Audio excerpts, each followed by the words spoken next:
Hello नमस्कार दोस्तों, मेरा नाम अमृत सियाग है। मैं कहानियाँ सुनाता हूँ। पिछले भाग 1 में हम इजमल बेग के उसके बचपन की कहानी की शुरुआत की थी, लेकिन कहानी के अंत में मैं आपके सामने कुछ सवाल छोड़ के गया था, जो थे कि क्या इजमल बेग और उसके दोस्त अपने माता पिता को खोजने की कोशिश करेंगे, क्या वो किसी सुरक्षित जगह पर अभी पहुंच पाएंगे, या फिर यह सफ़र उन्हें और भी खतरनाक रास्तों पर ले जाएगा। इन सभी सवालों के जवाब मैं इसी अध्याय में देने की कोशिश करूँगा। अगर एक दिन आपकी मासूमियत छिन जाए, अगर आप अचानक एक ऐसी दुनिया में फेंक दिए जाएं जहां हर कोने पर मौत खड़ी हो, क्या आप वहां से भागेंगे या फिर लड़ेंगे? इजमल बे के लिए ये सिर्फ सवाल नहीं बल्कि एक सच्चाई थी, एक ऐसी सच्चाई जिससे वो चाहकर भी मुंह नहीं मोड़ सकता था। अब इजमल बे और उसके चारों दोस्त जंगल में एक संघर्ष शुरू होता है। वो संघर्ष कोई आम संघर्ष नहीं, वो संघर्ष है सिर्फ जिंदगी और मौत के बीच। इजमल जूनियर जो उसका छोटा भाई और उनके दोस्त अब गांव छोड़ चुके थे। उनका नया ठिकाना था घना जंगल। घना जंगल, यहाँ कोई उन्हें पकड़ नहीं सकता था, लेकिन यहाँ जिंदा रहना भी इतना आसान नहीं था। लेकिन जंगल में सबसे बड़ी जो परीक्षा होती है वो होती है भूख और प्यास की। अब उनको इनसे निपटना पड़ेगा। पहले 2 दिन किसी के पास खाने को कुछ नहीं था। नदी का गंदा पानी पीकर किसी तरह जिंदा रहे, लेकिन भूख लगातार बढ़ती जा रही थी। भूख एक ऐसा दर्द है जो शरीर को खोखला कर देता है। हमें लगा कि अगर जल्दी ही कुछ न खाया तो शायद हम मर जाएंगे। तीसरे दिन उन्होंने कुछ जंगली फल खाए, लेकिन उनमें से कुछ जहरीले निकले। उनके दोस्त गिबरीला को उल्टियाँ होने लगी और सभी डर गए थे। अगर कोई बीमार पड़ गया तो वो शायद अब ना बचे। एक दिन उन्होंने एक गांव में जाने की कोशिश की, लेकिन वहाँ के लोगों ने उन्हें दूर से ही देख लिया। ये विद्रोही बच्चे हो सकते हैं, इन्हें यहाँ मत आने दो। गांव वालों ने पत्थर मारकर उन्हें भगा दिया। अब वो सिर्फ जंगल में ही सुरक्षित थे और जंगल ही उनका नया घर था। पहली बार जब वो मौत को करीब से देखते हैं तब उनके सामने क्या गुजरती है।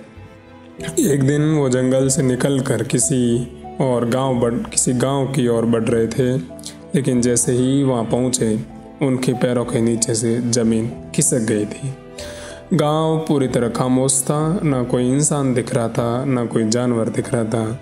तभी जब उन्होंने एक घर में की ओर झांका तो उनकी रूह कांप गई। चारों तरफ लाशें बिखरी हुई थी। कुछ लोगों के शरीर जले हुए थे, कुछ की गर्दनें कटी हुई थी। एक माँ अपने बच्चे को पकड़े हुए बैठी थी और दोनों ही मर चुके थे। इजमल को पहली बार मौत की बदबू महसूस हुई। मुझे लगा कि मैं अब मुस्कुरा नहीं पाऊंगा। जिंदगी और मौत के बीच फर्क मिट चुका था।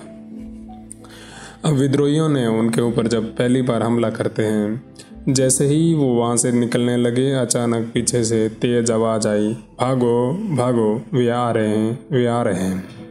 एक घायल आदमी पूरी तरह से चिल्ला रहा था और तभी गोलियां चलने लगी। विद्रोही RUF संगठन के थे और वो गांव पर हमला कर चुके थे। उनके पास AK-47 थी और वो किसी को नहीं छोड़ रहे थे, न बचपन को, न बच्चे को, न बूढ़े को, न किसी महिला को। इजमल और उसके दोस्त जान बचाकर भागे, लेकिन फिर अचानक ठक ठक ठक एक गोली उनके दोस्त टालोई की लग गई और वो गिर पड़ा। इजमल और उसका भाई जूनियर और उसके 3 दोस्त थे, गिबरीला, टालोई और मोहम्मद। उनमें से एक दोस्त टालोई को गोली लग गई और मैंने उसे देखा। उसकी आंखों में अब कोई रोशनी नहीं थी। वो अब इस दुनिया में नहीं रह पाया। इजमल ने पहली बार अपने किसी करीबी को ऐसे मरते हुए देखा था। अब उनके पास सिर्फ 2 ही रास्ते थे, या तो भागो या फिर इनसे लड़ो। भागने का ही ऑप्शन सबसे अच्छा था, क्योंकि लड़ने के लिए उनके पास अभी हथियार नहीं थे। जंगल में खो जाना और इंसान से जानवर बनने की यहाँ पहली बार शुरुआत होती है। अब वे 4 लोग थे, इजमल, जूनियर, मोहम्मद और गिबरिला और उनका एक दोस्त टालोई अब इस दुनिया में नहीं रह पाया। वे 8 दिनों तक बिना किसी मंजिल के जंगल में भटकते रहे। इंसान की बुनियादी ज़रूरतें होती है, खाना, पानी, नींद, ये सब ख़त्म हो चुकी है। अपने आप पर एक बार सोच के महसूस करिएगा कि इंसान को खाना, पानी, नींद सब हजम नहीं हो पा रही है।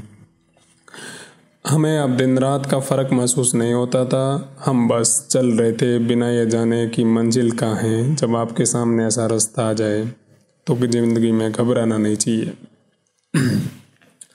कई बार वो जंगली जानवरों की तरह खाने के लिए लड़ पड़ते थे। एक दिन उन्होंने देखा कि एक बंदर पेड़ से फल गिरा रहा है और वे छिप कर बैठे रहे। जैसे ही बंदर गया वो सारे फल उठा लिए।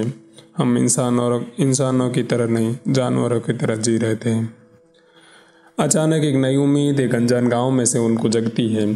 फिर एक दिन उन्होंने एक गांव देखा, लेकिन इस बार कुछ अलग था। यह गांव जला नहीं था, यहाँ लोग अभी भी रह रहे थे।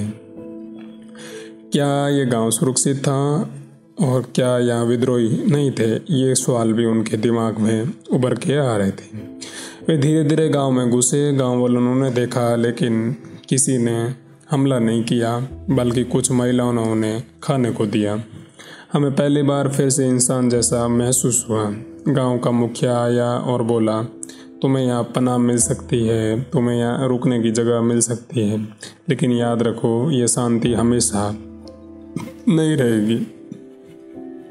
इज़्मा समझ चुका था ये उससे कोई नहीं बच सकता, लेकिन फिर भी क्या ये स्थायी शांति उन्हें मिल पाएगी? ऐसे सवाल भी उसके सामने आ रहे थे। लेकिन मैं आपके लिए कुछ सवाल छोड़ के जा रहा हूँ। क्या इज़्मल या अभी भी सुरक्षित रह पाएंगे? क्या वो फिर कभी अपने माता पिता को देख पाएगा, या फिर एक हमला और उसकी ज़िंदगी को बर्बाद कर देगा? इन्हीं शब्दों के साथ मैं अपनी वाणी को यहीं विराम देता हूँ। नेक्स्ट एपिसोड बहुत जल्दी आपके सामने लेके आऊँगा।